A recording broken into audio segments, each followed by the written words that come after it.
Call to order. The minutes were sent out. Does anybody have any correction to the minutes of November 7th, our last meeting? Hearing none, can I have a motion to have them approved? Rick. Second? I'll second. All in favor? Aye. So done. The first order of business after that was to talk about our payment, our invoice approval process and payment processing. I sent you all out a chart that actually took longer than we expected to have it developed, but it really has two different flows to it. One is for the normal, I'll call it consultant payments, which we're doing now, and then one for the construction payments. Russ, you might want to talk about what the cycle is when we actually get to the construction payment side. Okay. I think it's fairly self-explanatory. The key is to identify specifically who is involved and who has to make decisions and pass it on, et cetera. It starts with AP, O&G, and they'll collect the requisitions from all the subcontractors. They review it, make any changes, make the discussions, then they send it on to SLAM. SLAM then reviews it from their perspective. Remember, most of the payments are based on percentage completion. So there's got to be an agreement on percentage completion between the architect and the construction manager. And once that's done, then they request the formal applications from the subcontractors, and they will send it to our small committee, which is up in the upper right-hand side, to review and approve. And that committee consists of one of the two esteemed chairmen and one of the three members who are familiar with this type of activity. Once that's done, they put the formal application together, and they'll present it to the entire committee, so everyone will have a chance to take a look at it and discuss it. Once we approve it, it enters the town hall's standard process. It will make a little stop with in the main office here, and then it goes over to the Board of Ed to be codified so that it fits in with the requirements of the state, and then it comes back and we'll pay it. The objective of all of this, if you look at the numbers right below the little boxes, those are the days of the month. So typically it takes them a couple of weeks, APO&G, to get all this stuff together before the process starts. And we want to get them paid within 30 days. And that's very important to do that because at some point during the project, whether it's at the end or in the middle or whatever, we're going to need their extra effort. And if they've been getting paid on time, they'll be more likely to do that than not. And it's just good business practices. So that's kind of how construction payments work. Right, and the reason that the committee consists of three members, Mike, Nick, and Rusty, is because they're local and they're also familiar with construction projects, can make a quick value judgment whether something's right or wrong. But the whole committee will approve those invoices in the first meeting of the month. The consultant payments are pretty much the same, except we're not going through, we're getting individual invoices from consultants, and well, I'll take an example for Randy. Was working with T&M Bond, and he submitted an invoice, said it was okay. I'll have then Rusty sign off on that. I'll sign off on it, then we'll put it right through the process. And as Rusty described, it'll go into the town hall, over to the district for coding, and back here for payment. So far, we've spent about $338,000. That was through the 21st of November. I sent you all a copy of this. We'll be getting a copy of our payment schedules, of what we paid by vendor and by amounts every month, so we'll be kept up to date. Are there any questions on our process or what we've done? We thought about this a long time, how to get it right. So just to clarify, the full committee does or does not approve the payments, or is that done by the subcommittee? No, for the construction Or small payments, group? the full committee. The full committee, so that it will need to go past the full committee. Yes. every Yes. month. The timing is such, if you look at the top chart where it says the 26th to the 1st, it really comes back here, and we meet in the first week of the month Mhm. before the payments are made. Okay. Okay? So, and we're in town area paying once a week? No, they're paying No, once a month on this, but I mean, in this cycle, we're not gonna miss this cycle's what, No. because back to Rusty's point earlier, pay it within 30 days. We gotta make sure we hit the cycle for the Right. checks going out of the office here. Well, they don't submit Oh. to us till middle of the month. You know, I understand how the process works from a construction AIA point of view. I'm just saying, from our point of view, we don't wanna hold it up. We wanna make sure that the No. invoices are in and the payments are ready to go within 30 days and they're receiving it within 30 days. Right. So we gotta be aware of holidays and other things that'll slow it down so that we can move around it, to make sure the 30 days keeps getting hit. And the only reason I bring it up is that I don't know when, you know, like in my company, we run checks once a week. They can do So- that, they can do it anytime. Yeah, This okay. has all been reviewed with With- the town, and there's a little bit of fluff built in here, so there's some extra time. Some of this stuff takes minutes, not 2 or 3 days. Yeah, it's been reviewed with the town. Any other questions? Great. So, should we talk about the project and where we stand? Diane, maybe you'd like to bring us up to date on the discussions we had at SLAM. Sure, yeah, I had a talk with Kemp Morehart and Amy Samuelson yesterday of SLAM. Just to kind of, I think Kip made you all aware of where we are with the project with regard to having received from SLAM and AP&ONG estimates that were above where we wanted them to be.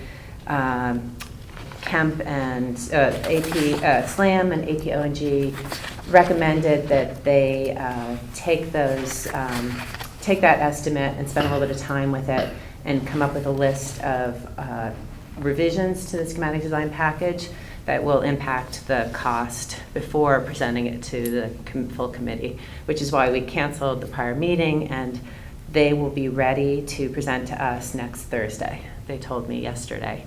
So we need to put together a meeting of our committee next Thursday morning to receive their presentation. And what they intend to do is present, as originally planned, they're going to present the schematic design package to us in its entirety, along with the estimate, the original estimate that was consolidated. There were 2 estimates created, one by SLAM's consultant, one by ONG's consultant.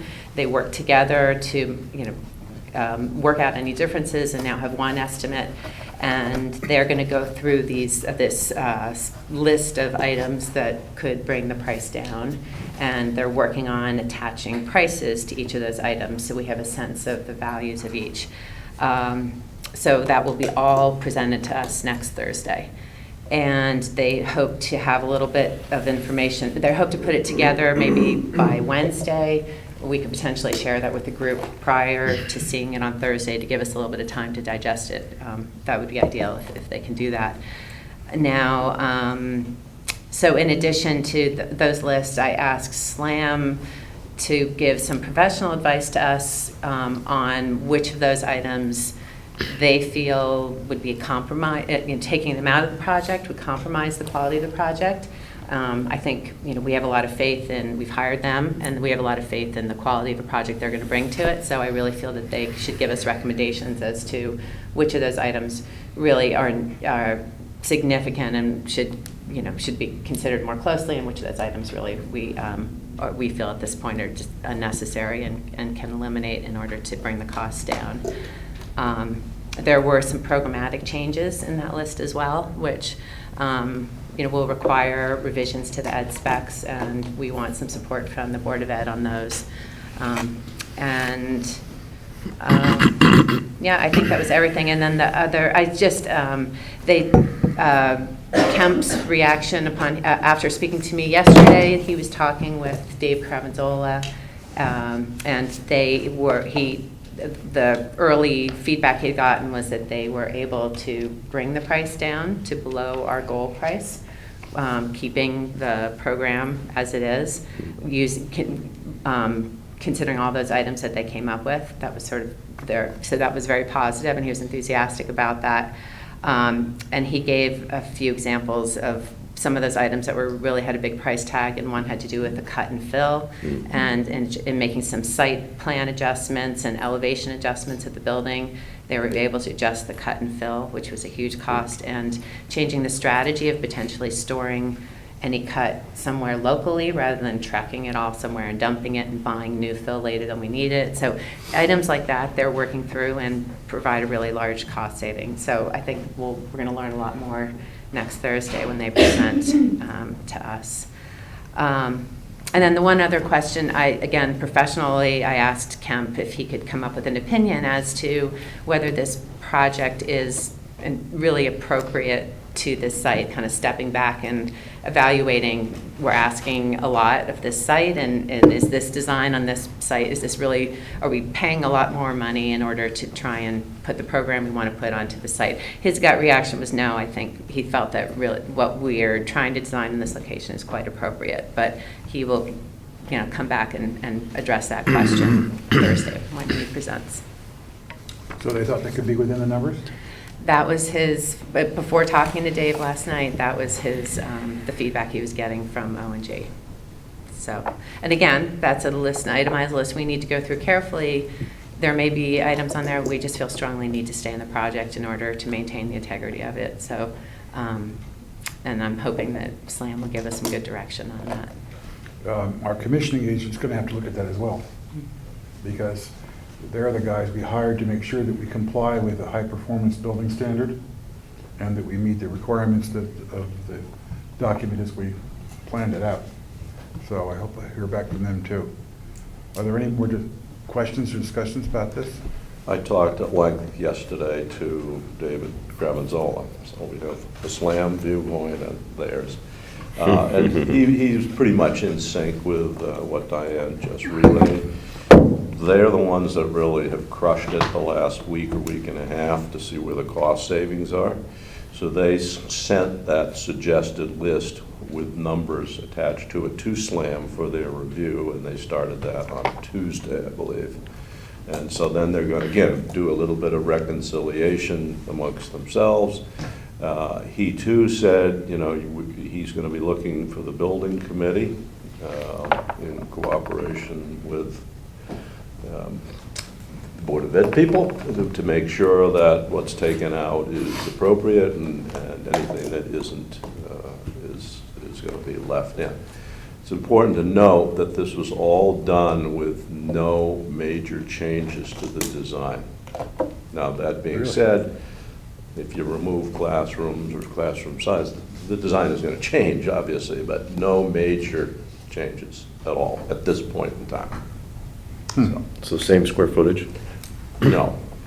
Different square footage. There's no drawings at this point at all, but just shrinking little rooms down and stuff like that. But you're saying it's all going to be The on the same basic site? concept is still the same. Okay. That's important to know. And Kemp said that they will present, SLAM is putting together drawings to illustrate any changes so that we can realize and understand what the impact may be on the design, if there is any, so it's not going just to be a conceptual thing, it's going to be visualized, anything that is important for us to see. Okay. And I also might add, this list of items, adjustments to the project were put together by SLAM and AP and O&G at this meeting where they got together to coordinate, I guess, their estimates.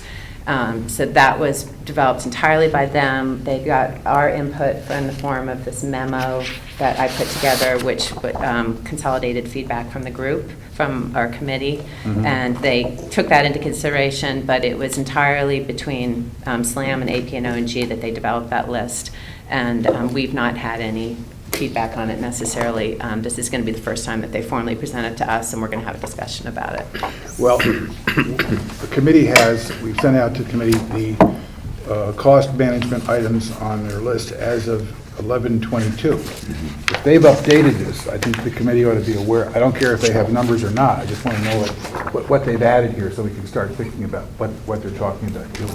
Yeah, my understanding is that's more or less where the list stands. I Well, don't more or think it's less really- is not good enough. I mean, I really I want to know just- what the list is. Yeah. In other words, they can keep adding things, but I'd like to know where they're working it from now.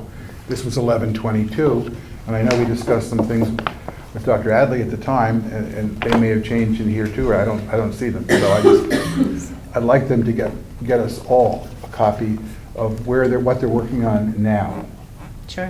They don't have to have the numbers in there. They want to hold back on the numbers, that's fine, but at least give us what they're talking about. Because I'd like to make sure that our commissioning agent is aware of what those items are.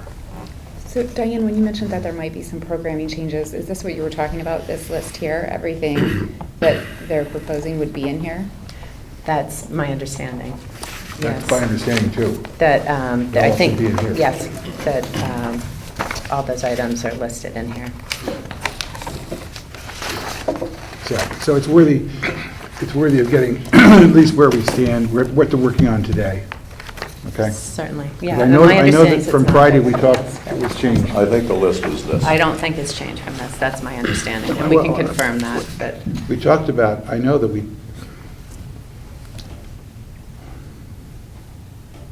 they have it here, all right, well, okay, as long as they confirm this is the list they're working from, and there's been no significant Correct. additions.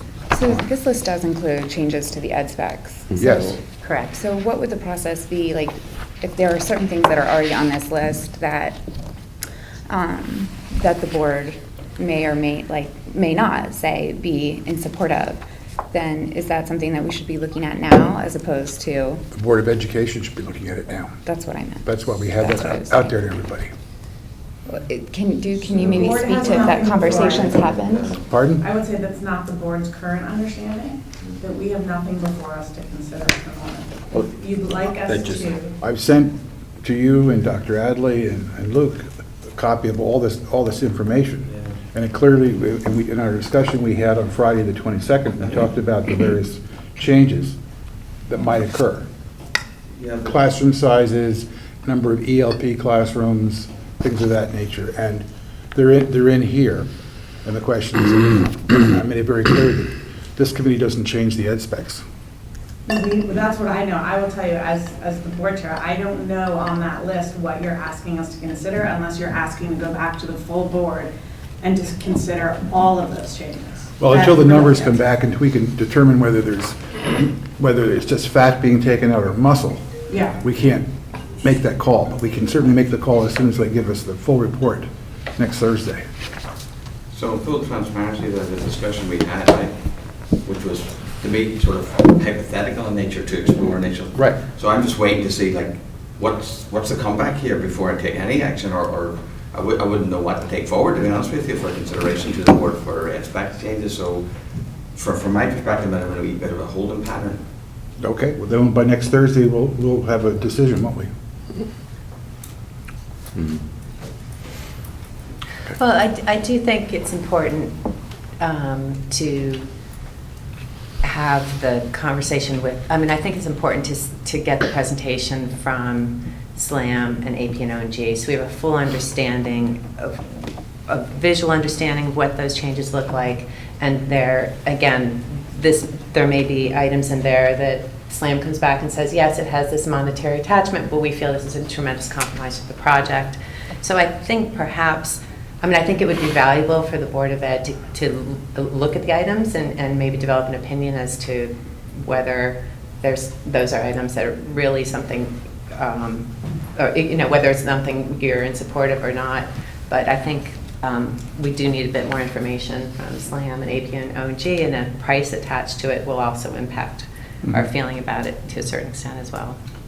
Clearly. So, So I think Thursday, and I can invite board members here to help streamline it as much as I can so they're all up to date and aware, or make them aware of any information. But I think Thursday we'll start to see dollar amounts and what we're compromising. Before that, it's really hard for us because some of these are large dramatic changes, and or board members might feel strongly about them. So I think we need Thursday before the board can really understand them anything more than a concept. Does that make sense to everyone? And I can put Thursday's meeting out to everyone and ask them to attend so they're up to date in real time, or get materials out to them as quickly as possible.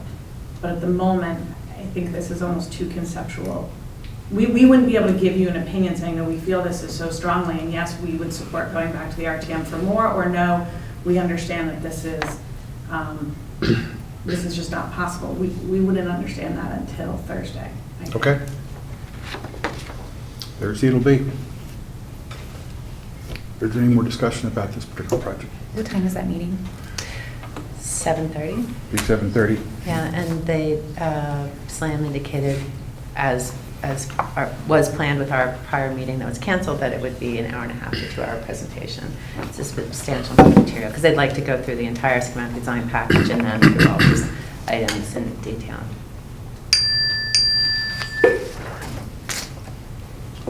Anything else? All right. We've hired a commissioning agent. We have and Nick's been following that, and maybe you'd like us to report, Nick, on where we stand with our commissioning agent Sure. in our program. So we sent them the initial SD package from SLAM for review. Comments were minor in nature, just some notes about proprietary vendors being specified. So we've sent that to SLAM to incorporate into the next revision. And we'll send them, obviously, the next package we get for Sorry. Would be me. Sorry. Pocket dial. Nick, maybe you just want to comment upon, and I sent out to the committee, the owner's project requirements. yes, yep. And maybe you just tell people what the significance of this is, so we all understand what it is, and rather than just having more documents in your folder. Sure. So as part of the state requirements, the owner's project requirement is a document that's required to be developed. It changes over the life of the project based on design iterations. And it's kind of checks and balances to make sure what we're looking for is included in the project.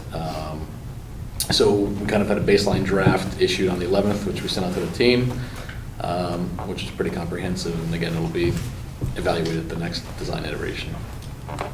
But it's our protection document. Correct, yeah. So everybody ought to be aware that the OPR, as we call it, is our document that we want to make sure that we're following as we build. Randy, want to talk about the tie and bond? Yeah, just a brief update on the traffic study. So, first of all, they provided feedback to SLAM on the latest site plan, and just had some minor comments. I think one was the removal of the stop sign upon entry. Their view was that that could cause a backing up onto Mansfield, so that was one issue. Some comments on handicap parking was another, but generally wasn't that substantive. I think beyond that, so that's been provided to the design team for review as part of their schematic design work. Second update is the traffic study has been completed. In their opinion, has been provided to SLAM and O&G for review. The really good news there is that they don't view any real necessary changes to the entry off Mansfield, other than just some minor tweaks to the timing of the signal there. So they view the design, the capacity of the school, and everything else being able to be accommodated by the current situation there. Because the building's over 100,000 square feet, we have to go through a state approval level called the through a body called the OSTA, and they're looking for basically, view from us as to when to begin that process. No immediate rush, but I think in the next, call it 30 days or so, we should give them the green light on that. Okay. So that's pretty much the update there. They're about, I'd say, 3/4 or more through their actually, no, even more than that, probably through their initial scope of work. Good. Mhm. The basic, I've sent the report out to everybody. It's a long report, but the only important parts are the first 6 or 8 pages, Yep. which basically say that they don't feel there's any additional burden on the traffic on the Mansfield Avenue intersection, even with the increased number of trips in and out because of the increased number of students.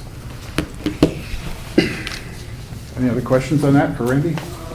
Are we able to have them take a look at the temporary traffic situation during construction? Yep.